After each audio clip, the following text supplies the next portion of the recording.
अस्सलाम वालेकुम। Last lecture में हमने चैप्टर कंप्लीट किया. It was a chapter from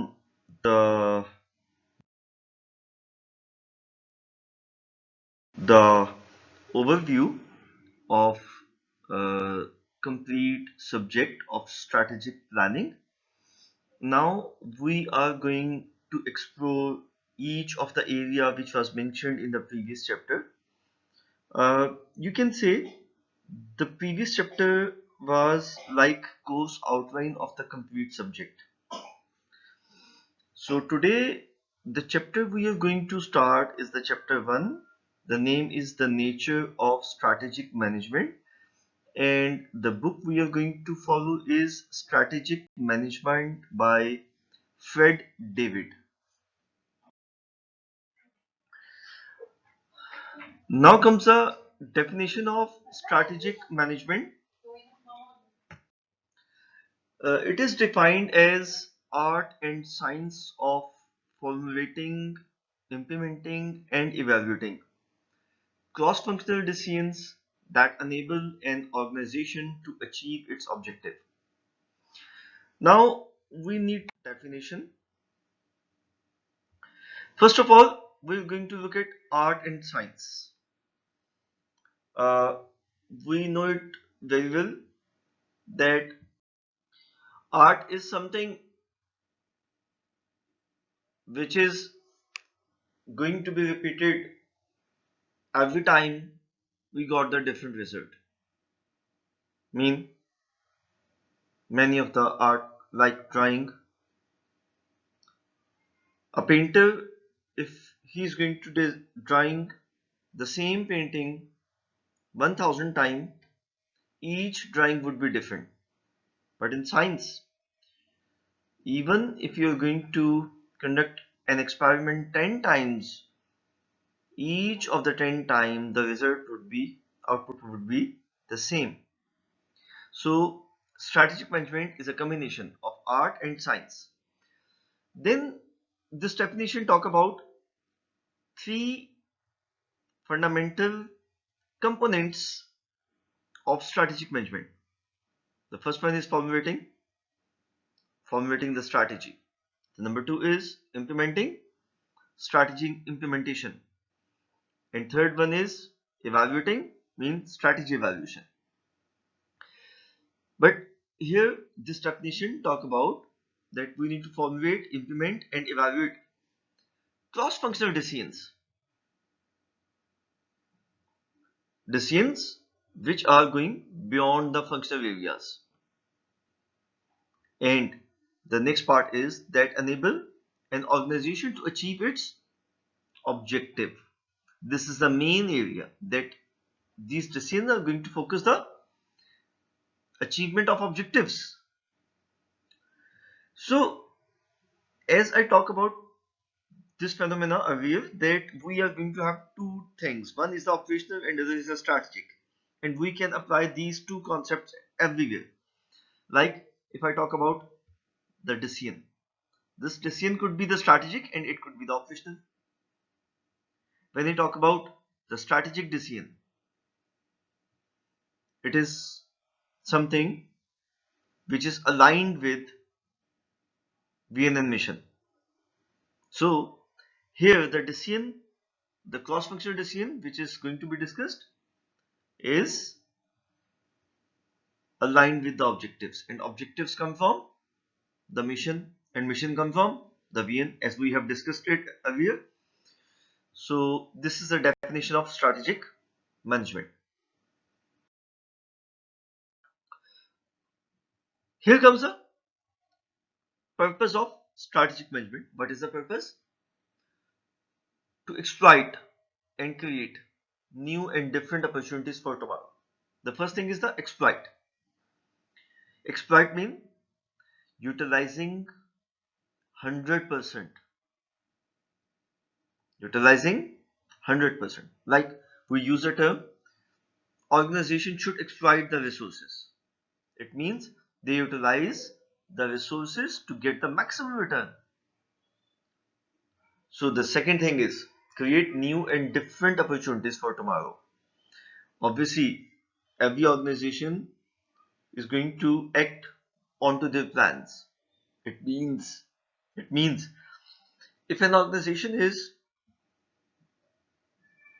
whatever they are going to perform today, it was the planning of yesterday. So whatever we need to act tomorrow, that we need to plan today. So we need to find some opportunities from the market, different and new, and we need to create them and exploit those opportunities by using our resources. Strategic management.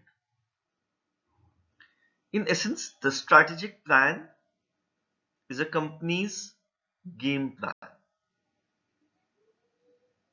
Mean a company need to set a complete game board, and they need to put their resources at different places, and they need to use different tactics to be a market winner. Three stages, as I discussed earlier, these are the fundamental components of strategic management. So when I talk about strategic management process, so that process is based on these three components. The first one is the formulation, second one is the implementation, and third one is the evaluation.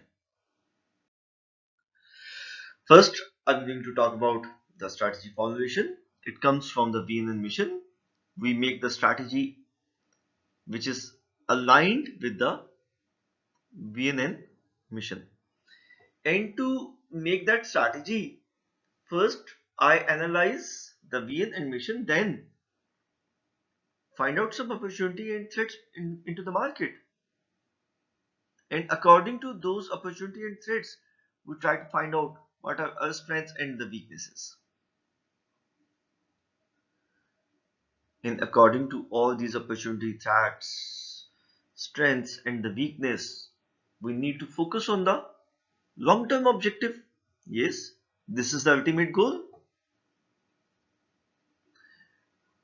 And what we do, we try to target the opportunities by eliminating the threats, having a focus on our strengths, and overcoming the weaknesses.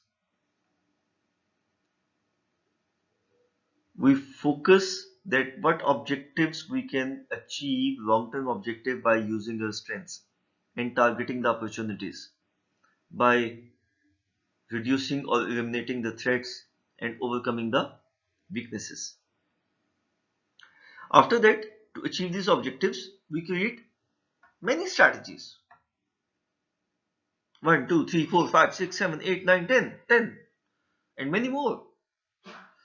And out of those strategies, we need to select the best one.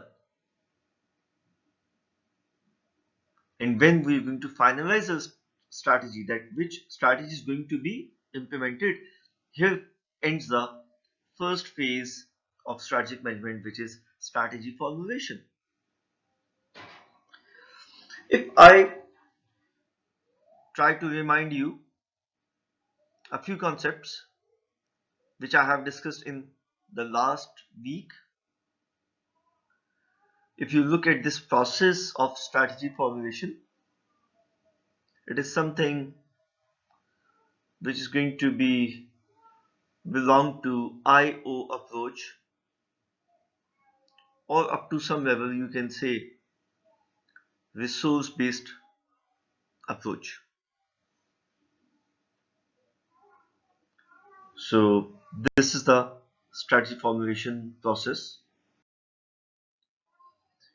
What issues a business can face during the strategy formulation process? The first one is businesses to enter.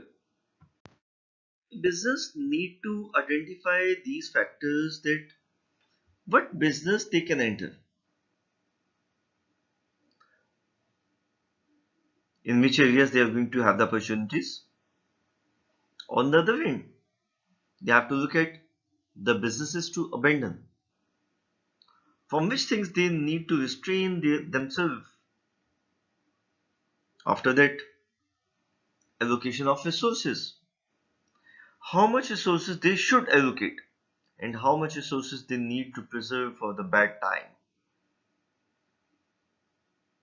They need to expand or they need to diversify. They should expand the same area, same products, same line, same markets, or they need to diversify. Which international markets they need to focus? Either they should go for the mergers or they go for the joint ventures. How they can avoid hostile takeovers? So these are the issues a business need to consider while formulating their strategy.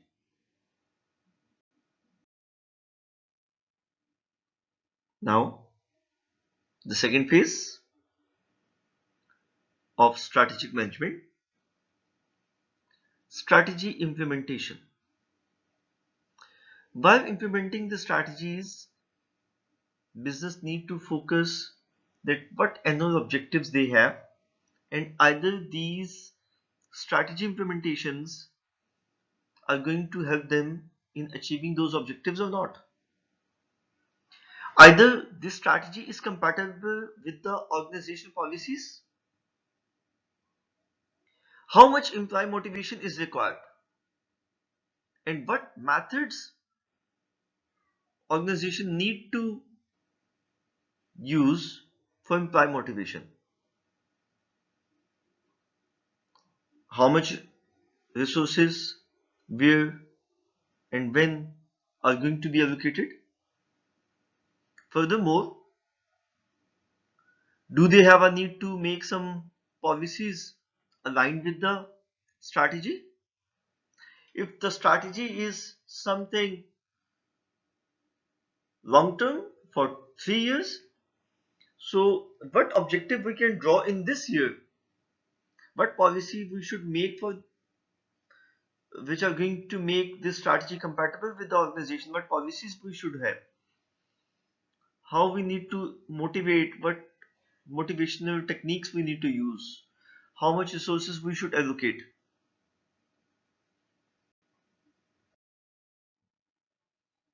Strategy implementation steps. The first one, developing a strategy supportive culture. How and what it means. The same thing which we have discussed in the last slide. We need to focus on the policies. What policies we should make which are going to create some strategy supportive culture, because culture is driven through the policies. Number two, creating an effective organizational structure.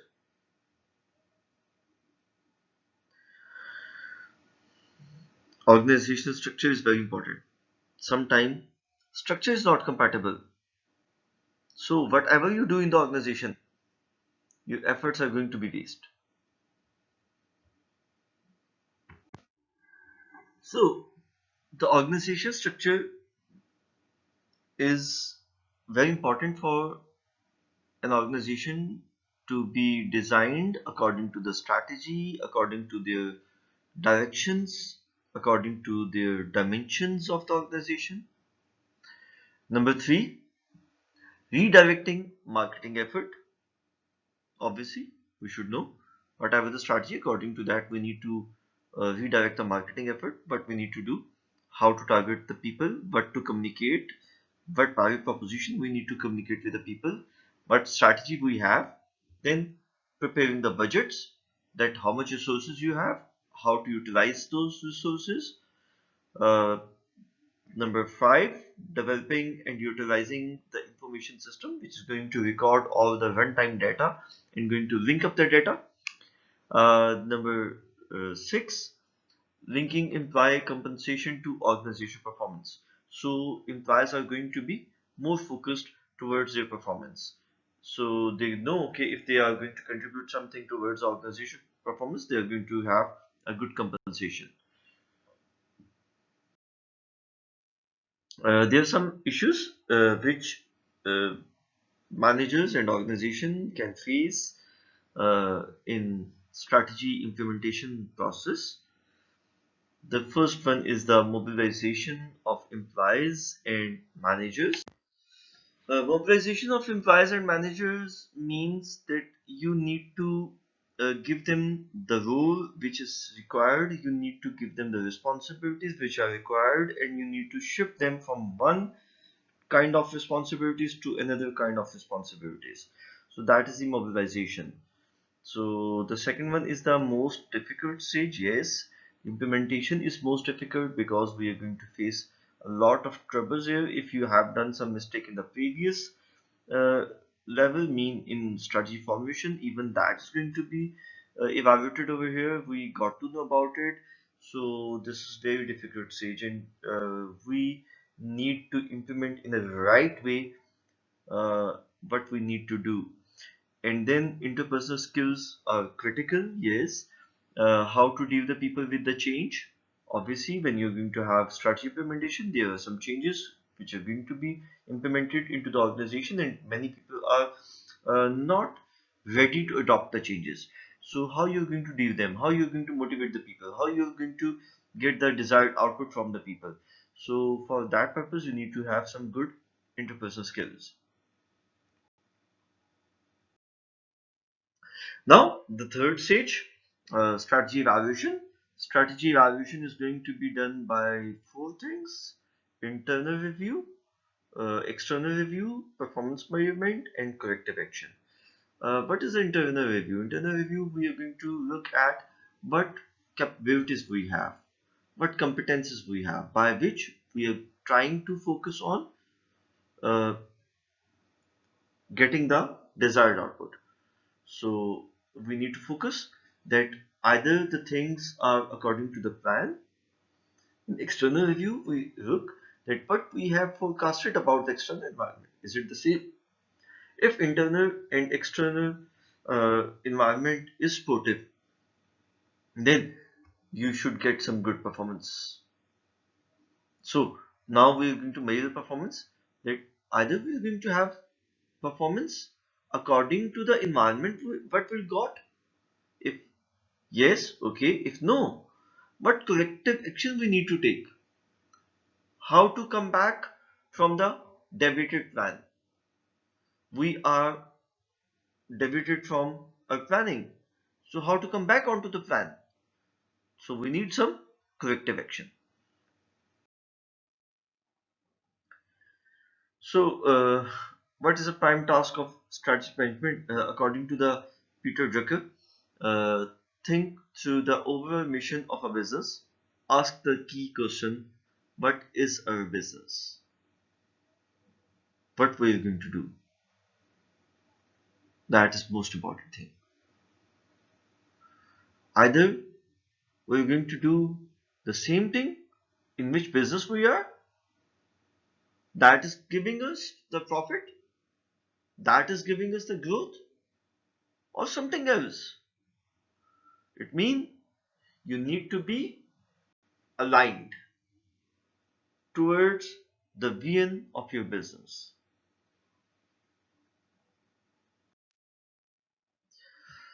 Integrating intuition and analysis. The first of all, I want to talk about what is intuition.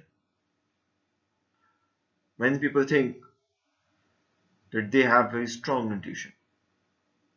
But if you're not going to have a strong intuition, then you should be a good analyst. But a person who is going to use the both a good intuition and a good analysis is the most successful. So intuition is something which comes from your subconscious, It is not from your direct or intentional thinking, but it is from your some past experience. It is from your some of the uh, event which has been occurred in the past. So this is something which you got from your subconsciousness. And analysis, which is a conscious mental process. A conscious mental process. So the strategic management process attempt to organize quantitative and qualitative information under condition of uncertainty. Most of the time when we talk about the quantitative information, that is analysis, and whenever we talk about the qualitative, it is most of the intuition. So whenever you are in uncertain conditions, you try to organize your quantitative information as well as the qualitative information, and you're going to attempt to take some decisions, some cross-functional decisions, some strategic decisions, or you're going to go through the strategy formulation by using particular information. Intuition is based on the past experiences, as I told you, judgment, feelings. Intuition is useful for decision making in condition of great uncertainty. The condition where you are not going to have any information. You have no knowledge about this situation, so you need to focus on your intuition. Little precedent, you have very little data about this event.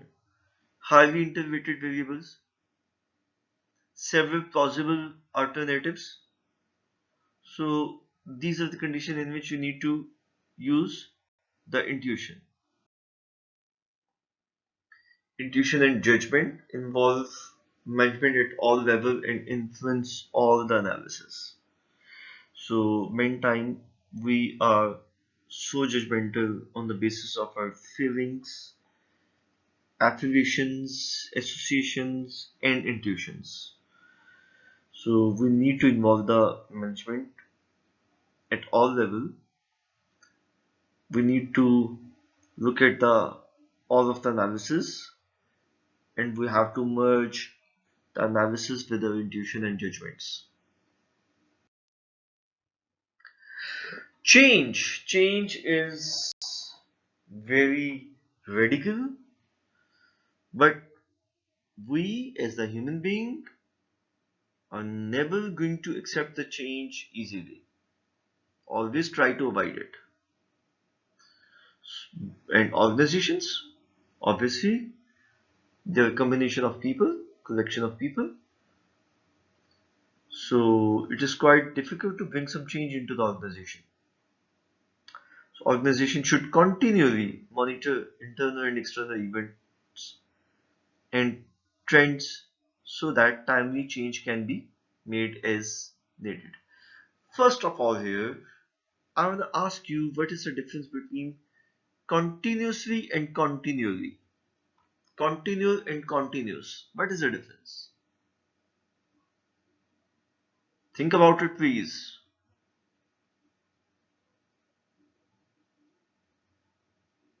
Might be you're right and might be you're wrong. Continuous, which never stops, never got the pause. But continual, which is written here, that is we perform these activities and then pause them. And after some time, again we start. So organization should continually monitor internal and external events, not continuously. They can have some pauses. They have some intervals in between that monitoring and trends so that timely change can be made as needed. So you need to bring some change, timely change, which is required according to the environment. So these are some key terms of Strategic management, competitive advantage. We have discussed strategists, the people who are going to make the strategy. VN and mission statements we have discussed earlier. External opportunities and threats, internal strength and weaknesses, long-term objective, strategies, annual objective, and policies. We have discussed all of these concepts. So now we need to talk about strategic management is gaining and maintaining competitive advantage. But how we get the competitive advantage? Can you please tell me? No? Oh, we discussed. There are three things. The first one, capability. The second one, competence. And the third one, core competency. And core competency is something which gives you the competitive advantage. So you gain the competitive advantage by creating some core competency. And you maintain it. How you can maintain? If you're going to make your core competency sustainable for the longer term, that is the key to maintaining the competitive advantage. And think that a firm does especially well compared to rival firms. So that would be the key to gain and maintain the competitive advantage.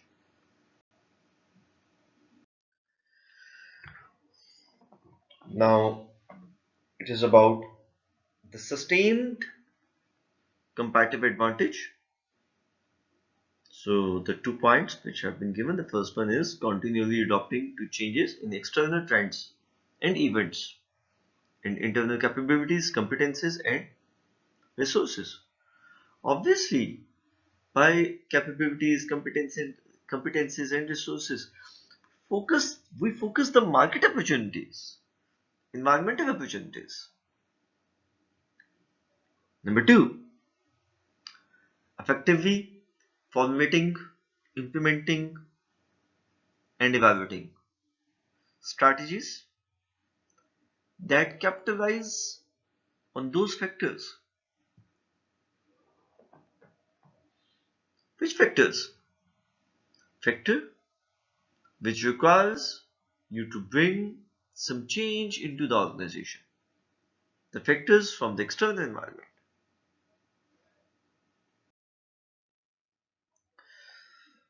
What strategists do, they gather the information, they analyze the information, and they organize the information. It means they are information expert people. They have a good knowledge and grip onto the information.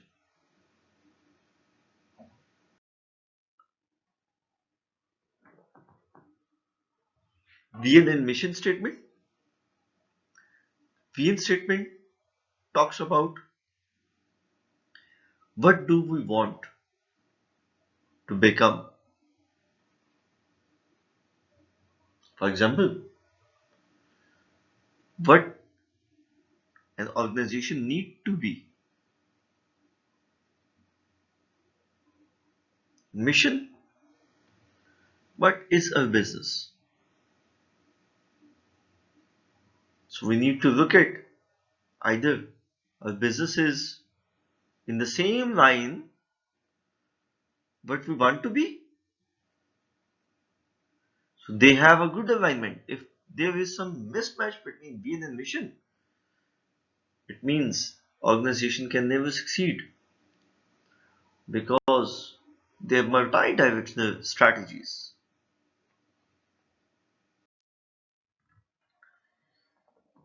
External opportunities and threats.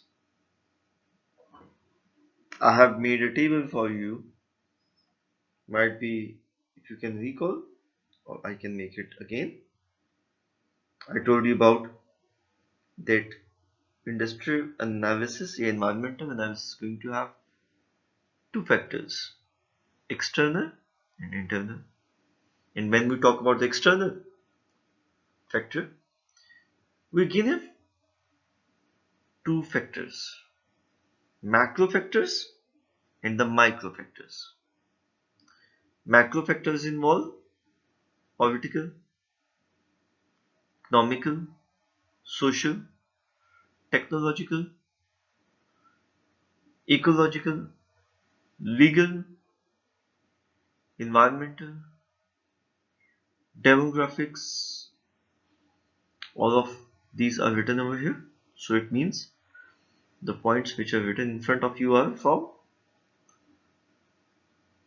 macro external. But when we talk about the micro, one point here we have from the micro, that is the competitors. Micro have the five factors given by the micro portal: bargaining power of supplier, bargaining power of buyer, threat of new entrants, substitute products, and competitors.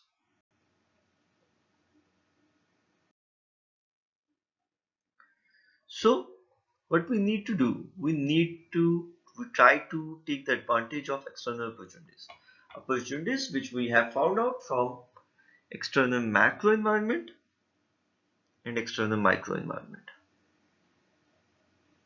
And what else? We should try to avoid and minimize impact of external threats. This should be our focus. This should be our focus during the, yes, you're right, strategy formulation stage. In strategy formulation stage, we need to focus on these two things. We try to take advantage of external opportunities. Again, I'm saying, and we try to avoid or minimize impact of external threats. Now, internal strengths and weaknesses. Controllable activities performed especially well or poorly. What activities you need to perform?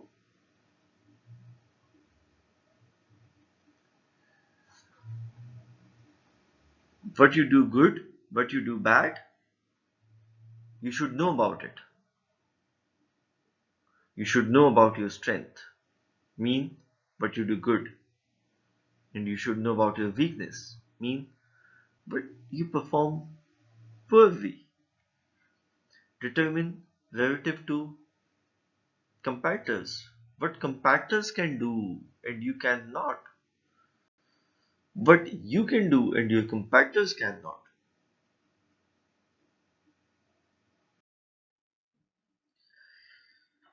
Internal strengths and weakness is typically located in functional areas of the firm.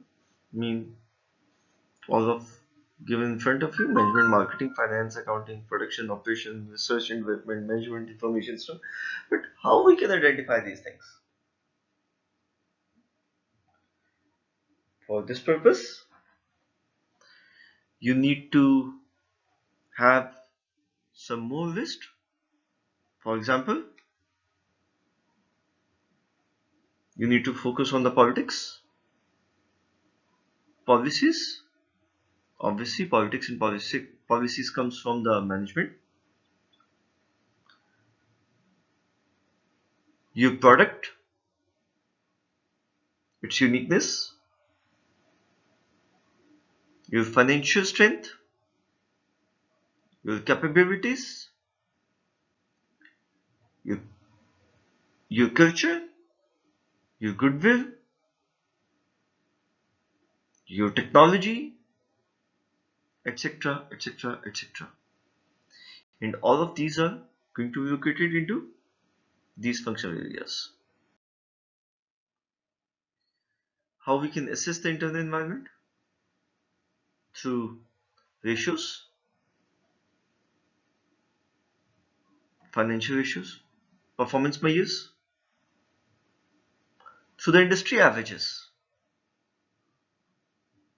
through the survey data.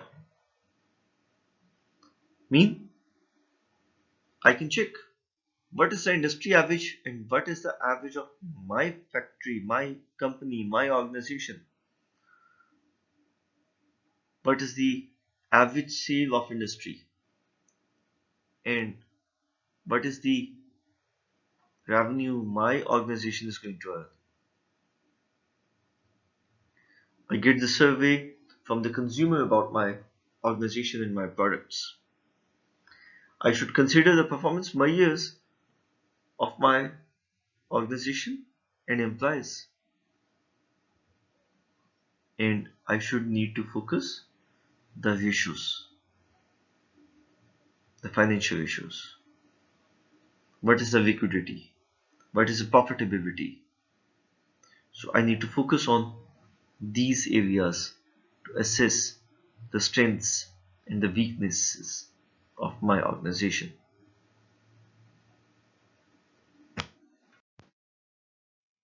So the next point is the long-term objectives. As we have talked about, that matter is not the short term and the long term.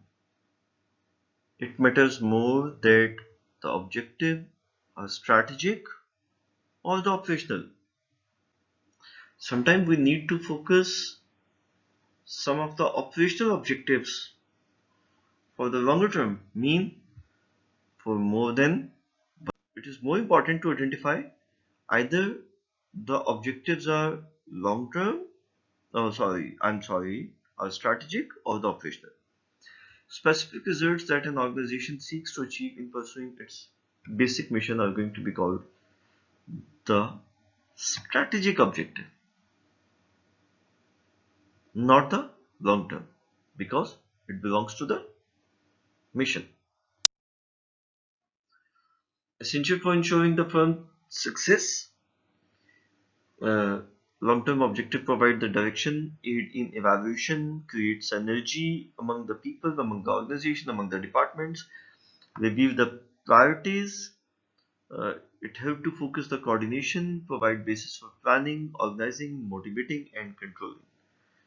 So these are the main areas which what the long-term objective are going to focus and answer. Now we need to talk about the strategies, means by which long-term objectives are achieved. Why not I should say like this, means by which strategic objectives are achieved. Those means are going to be called the strategies. Some of the examples of strategies: geographic expansion, mean exploring the new markets; diversification, we know we're going to diversify our business; acquisition, some business going to acquire some other business; product development; market penetration; retrenchment; divestiture; liquidation; and the joint venture. All of these are the examples of strategies. We're going to study all of these strategies in detail in the upcoming chapter. Okay, now we are going to talk about the annual objectives.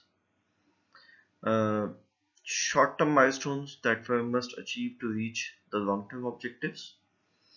Obviously, these are going to be considered the mid-range planning, not the long-term, mid-term.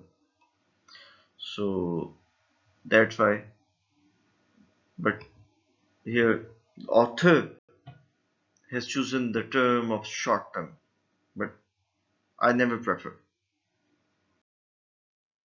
Policies, means by which an objective will be achieved.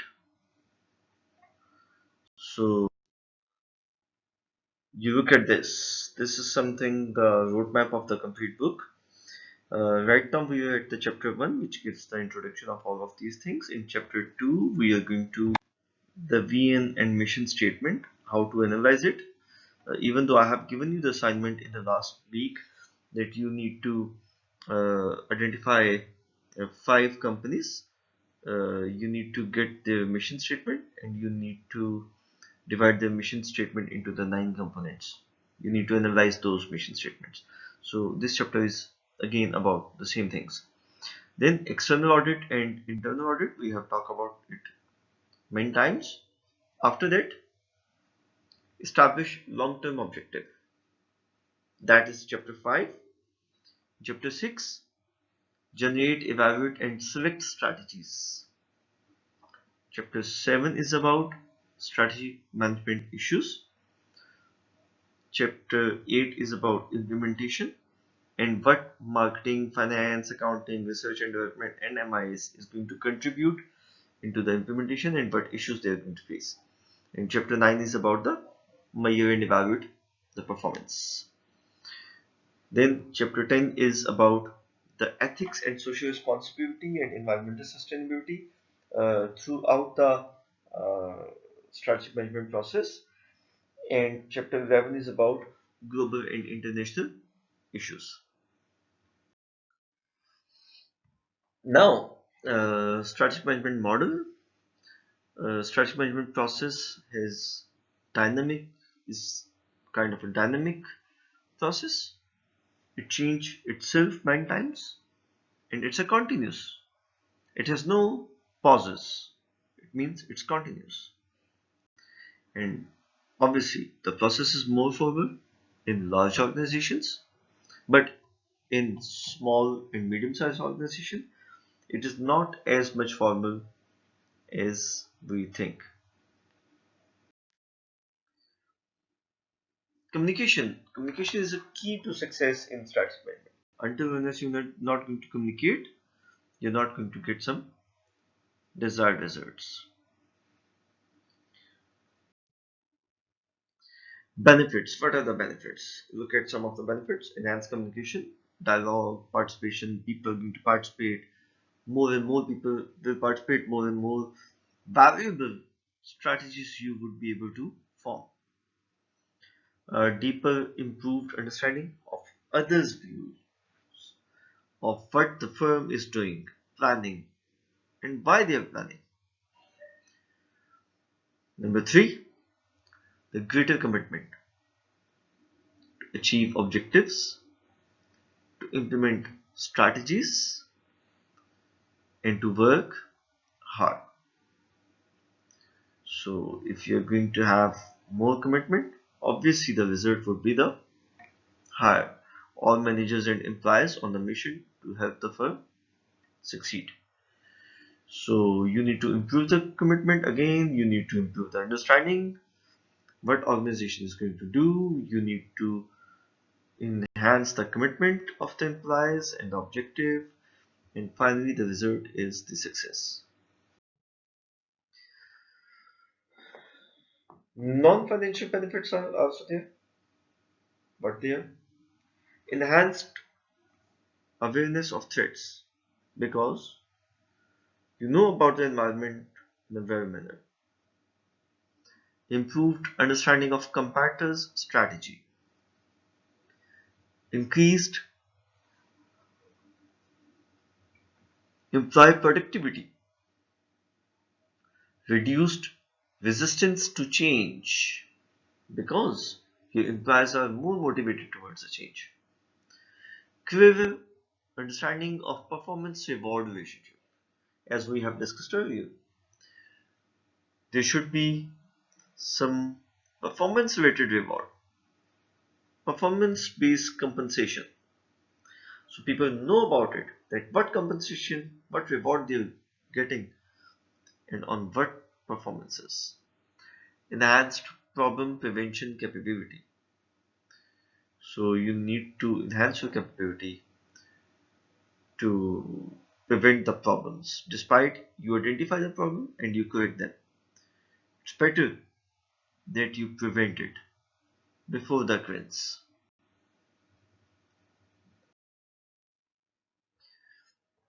Why some firms do no strategic planning? Because they have lack of knowledge of strategic planning. They didn't know about it. They never want to create the reward structure because they don't want to reward someone. And if they are not going to reward, they are not going to get something. They're kind of firefighting. They look at the current situation and they respond. They have no planning. Waste of time. They consider it waste of time. They never consider the value it gives. They think it's too expensive, but they never consider the return of strategic planning. Laziness. Oh, that I found in my students is many times while having the virtual class. Many of the people are going to lay down into the beds and just connect through their mobile. So the most laziest people are with me. So content with success. You need to have some content with success. They don't belong. They don't create the relationship among the things. And how to get the success. Fear of failure. Sometimes they're overconfident. They have bad experience in the past. Self-interest is not there. Fear of the unknown things. What will happen when unknown things will going to be occur? Honest difference of opinion. They can't tolerate difference of opinion. Suspicion. They feel that something will happen or something occur wrong. So they don't want to take the risk. They don't try to get some success. They're afraid of that might be it goes wrong. What will happen then? They never think about it that it can go right. So this is about why some firm do no strategic pitfalls in strategic planning. Strategic planning is an involved, intricate, and complex process that takes an organization into uncharted territory. It's not an easy job. That's why it has a return. As we have studied and listened about it, the more risk, the more return. So strategic planning gives the more return because it has a more risk. You need to do something extra. You need to put some extra effort. You need to have some extra energy. You need to focus more. And now we need to talk about the effective strategic planning. What is the effective strategic planning? A people process. More than a people process. Here, people will do the working. Despite we are into some papers and some policies and the things, it's a learning process. Yes, organization learns and people learn. Words supported by numbers. You should talk about the facts and figures.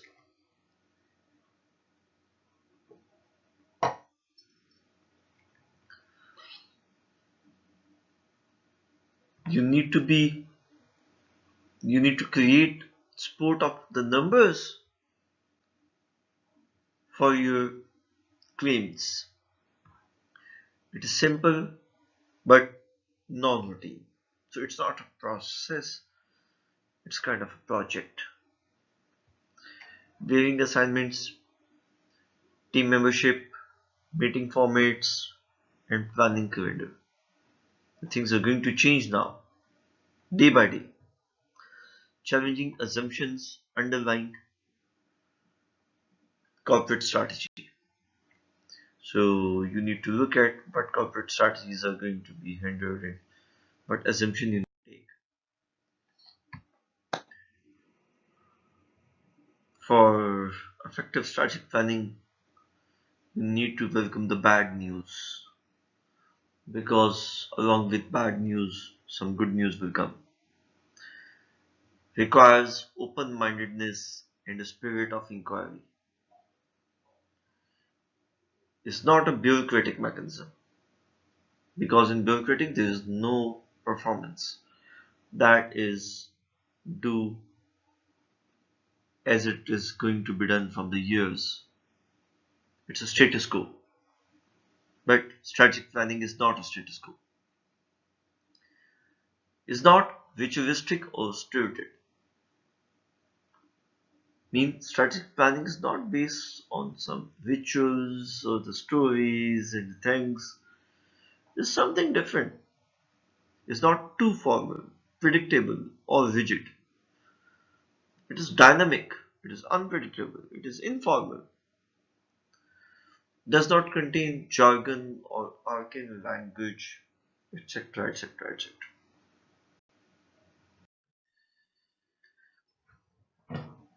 Again, effective strategic planning is not a formal system for control. It does not disregard qualitative information. It uses the qualitative as well as the quantitative information.